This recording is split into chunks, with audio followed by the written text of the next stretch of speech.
नमस्कार, मेरा नाम है पूनम चौधरी और मैं आप सभी का मेरे यूट्यूब चैनल मेडिकल ज्ञान ट्यूब पर स्वागत करती हूँ। आज हम यहाँ बात करेंगे कि नेजोगैस्ट्रिक ट्यूब के द्वारा हम किस तरीके से फीड देते हैं, यानी कि राइस ट्यूब के द्वारा किस तरीके से फीड दिया जाता है, किन बातों का ध्यान रखना चाहिए, फीड देने से पहले आप कैसे चेक करेंगे, फीड देने के बाद में किस तरीके से बंद रखना है, फीड देते टाइम आपको कौन सी पोजीशन देनी है पेशेंट को। तो आज हम यहाँ फीडिंग के बारे में बात करेंगे। इसके अलावा अगर आप देखना चाहते हैं, जानना चाहते हैं कि ये ट्यूब किस तरीके से डाली जाती है, तो मेरा दूसरा वीडियो है, आप डिस्क्रिप्शन में लिंक दिया हुआ है वहाँ से या फिर चैनल विजिट करके देख सकते हैं। लेकिन आज हम इस वीडियो में देखेंगे कि सिर्फ फीड कैसे देना है, आपको पोजीशन कैसे चेक करनी है, आपके ये इसका प्लेसमेंट कैसे चेक करना है। तो आज हम इस वीडियो में देखेंगे। देखिए, अगर आप मेडिकल पर्सन हैं तो आपके लिए बहुत अच्छा है।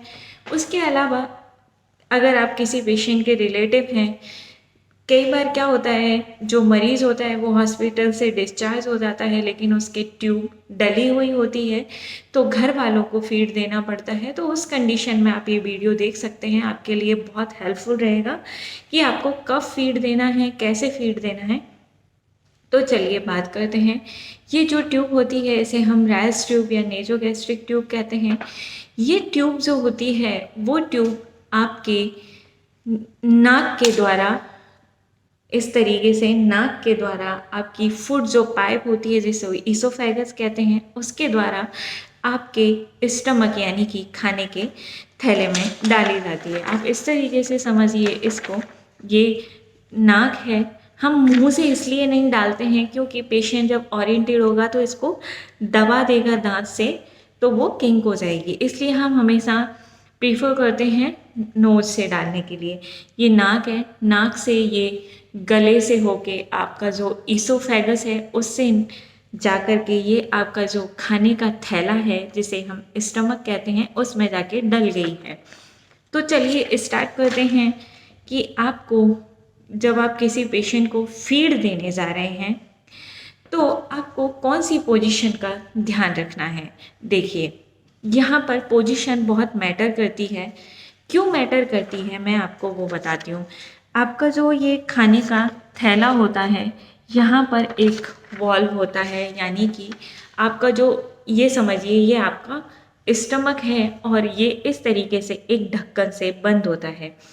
जब इसमें खाना जाता है या कोई भी चीज़ जाती है तो ये ढक्कन खुल जाता है और खाना अंदर जाने के बाद फिर से बंद हो जाता है। लेकिन जब किसी पेशेंट में, पर्सन में ये ट्यूब डली हुई होती है तो उसका जो ये ढक्कन होता है वो कम्प्लीटली बंद नहीं होता है, वो इस तरीके से इसके पास में होता है। तो कभी कभी पेशेंट को प्रॉब्लम हो सकती है कि इसके अंदर जो खाने के थैले के अंदर जो फ्लूइड है वो बाहर लीक कर सकता है, इसलिए इसमें पोजीशन बहुत मैटर करती है। जब भी आप नर्स हैं, कोई भी हैं, एक नॉर्मल पर्सन है, अपनी फैमिली मेम्बर को फीड दे रहे हैं, तो आपको पोजीशन का ध्यान जरूर रखना है। पोजीशन आपको क्या रखनी है, आपको एकदम लिटा के, यानी कि पेशेंट को इस तरीके से लिटा के फीड कभी नहीं देना है।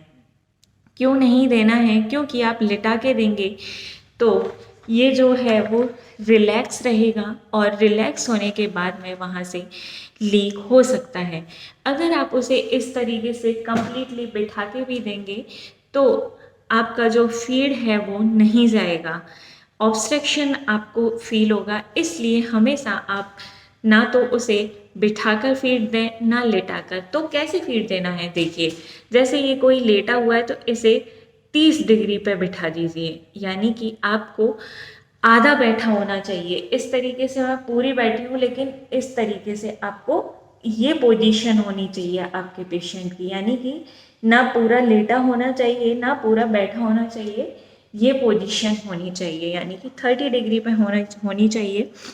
अब देखिए, ये जो ट्यूब है आपकी नाक से फूड पाइप के द्वारा आपके स्टमक में चली गई, यानी कि खाने के थैले में चली गई। ये आप समझिए आपका खाने का थैला है, इस खाने के थैले के अंदर ये ट्यूब पड़ी हुई है, इस तरीके से ये पड़ी हुई है।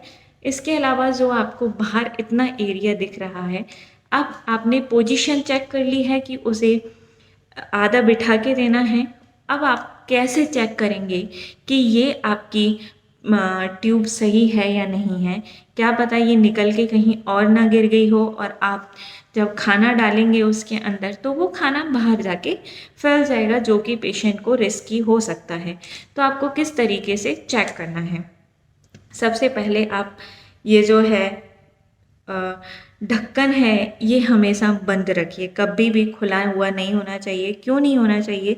क्योंकि जो इसके अंदर ऑलरेडी जो फीड होगा, जो फ्लूइड होगा, वो ये खुला रहेगा तो इससे लीक हो सकता है। तो मैं दो तरीके बताती हूँ आपको किस तरीके से चेक करना है। दोनों में से आप कोई भी एक कर सकते हैं, ऐसा ज़रूरी नहीं है कि आप दोनों ही चेक करें। इसे कहते हैं हम स्टेथोस्कोप। अगर आप हॉस्पिटल में हैं तो आप नर्स हैं तो आप इस तरीके से चेक कर सकती हैं। आप इसे कानों के अंदर लगाइए और इस सिरिंज में आप 10 ml के समथिंग एयर ले सकते हैं, यानी कि हवा इस तरीके से भर लीजिए। यहाँ से इसे खोलिए और इस टिप में इसे डाल के रख लीजिए। और जो ये स्टेथोस्कोप होता है इसे आप लेफ़्ट साइड में लगाइए, यानी कि आपका ब्रेस्ट है उसके नीचे यहाँ पे इसे लगाइए। इसे लगाने के बाद में आप इस तरीके से पुश कीजिए इसको। ये आपने पुश कर दिया है तो आपको एक साउंड आएगा, डब डब करके आपको एक साउंड सुनाई देगा, डब करके। तो वो साउंड अगर आ रहा है, आपको सुनाई दे रहा है, इसका मतलब ट्यूब एकदम सही जगह पर है, कोई दिक्कत नहीं है। अब उसके अलावा आता है दूसरा तरीका। अगर आप कहीं घर पे हैं, आपके पास स्टेथोस्कोप नहीं है, तो आप दूसरे तरीके से कैसे चेक करेंगे? आपका पेशेंट आधा बैठा हुआ है और आप ये सिरिंज लीजिए। सिरिंज के बाद में आप इसे यहाँ इस तरीके से बंद कीजिए। क्यों बंद करना है? क्योंकि इसके अंदर जो फ्लूइड है वो रीबैक ना आए। और इसे खोलिए और इसे बिना हवा के अंदर डालिए। अंदर डालने के बाद में आप इसे इस तरीके से खींचिए, इस तरीके से खींचिए। अगर खींचने पर कोई भी तरह का फ्लूइड नहीं आ रहा है, इसका मतलब आपकी ट्यूबिंग गलत जगह पर है। समझ आया आपको? अगर किसी भी तरह का कोई फ्लूइड नहीं आ रहा है तो मतलब गलत जगह पर है आपकी ट्यूब। आप फीड मत दीजिए उस पेशेंट को। अब कुछ नहीं आया था तो आपको फीड नहीं देना है, आपको इमीडिएटली डॉक्टर से बात करनी है कि कुछ भी नहीं आया था। अब देखिए इस तरीके से आपको दोबारा चेक करना है और अब देखिए इसमें कुछ फ्लूइड आया है। तो आपको कितना फ्लूइड देखना है? आपको 2 ml के समथिंग, आप 3 ml के समथिंग फ्लूइड निकाल सकते हैं और उसे फेंक दीजिए। ठीक है, आप इसे फेंक दीजिए। अगर फ्लूइड आया है इसका मतलब आपकी जो ट्यूब है वो एकदम सही जगह पर रखी हुई है, आप फीड दे सकते हैं। उसके बाद में आप इसका जो सिरिंज का पीछे का पार्ट है उसे निकाल दीजिए। निकालने के बाद में इसे वापस कनेक्ट कीजिए और इस प्रोसीजर के दौरान आपकी उंगली इसको दबा के रखनी चाहिए। अगर ये कनेक्ट हो गया आप इसे छोड़ दीजिए। उसके बाद में जो आप दलिया दे रहे हैं, खिचड़ी दे रहे हैं, जो भी दे रहे हैं, यानी कि आप जो खाना दे रहे हैं इसके द्वारा आप कोई भारी चीज़ नहीं दे सकते, मतलब रोटी वगैरह कुछ नहीं दे सकते, जस्ट दलिया, जूस वगैरह, पानी दे सकते हैं। तो आप यूँ समझिए ये मेरा फीड है जो मैं इससे देना चाहती हूँ। मैंने इस तरीके से इसको भरा और इस तरीके से इसे ऊपर की साइड कर दीजिए। देखिए मुझे दबाने की भी ज़रूरत नहीं पड़ रही है, वो अपने आप अंदर चला गया। अब आपको ध्यान देने योग्य बात ये है, देखिए मेरा ये फ्लूइड कितना भरा हुआ है, इतना भरा हुआ है। भरने के बाद में मैंने इसे जाने दिया, लेकिन जब इसमें 2-3 ml बच गया तो मैंने इसे बंद कर लिया। क्यों बंद कर लिया? क्योंकि मुझे अभी इसमें पानी डालना है। तो ये जब चला जाएगा उसके बाद में आप इसमें थोड़ा सा पानी डाल दीजिए। पानी क्यों डालना है?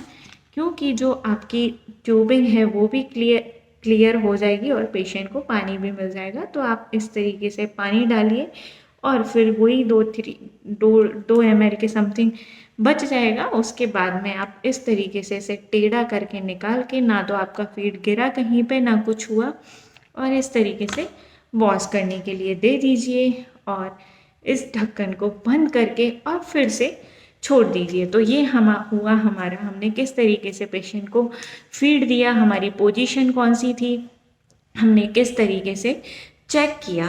तो कमेंट करके बताना आपके लिए ये हेल्पफुल रहा या नहीं रहा, और लाइक करना, शेयर करना, कमेंट करना और सब्सक्राइब करना बिल्कुल भी मत भूलना। ऐसी और इन्फॉर्मेटिव वीडियोस देखने के लिए बेल आइकन को ज़रूर दबा लेना।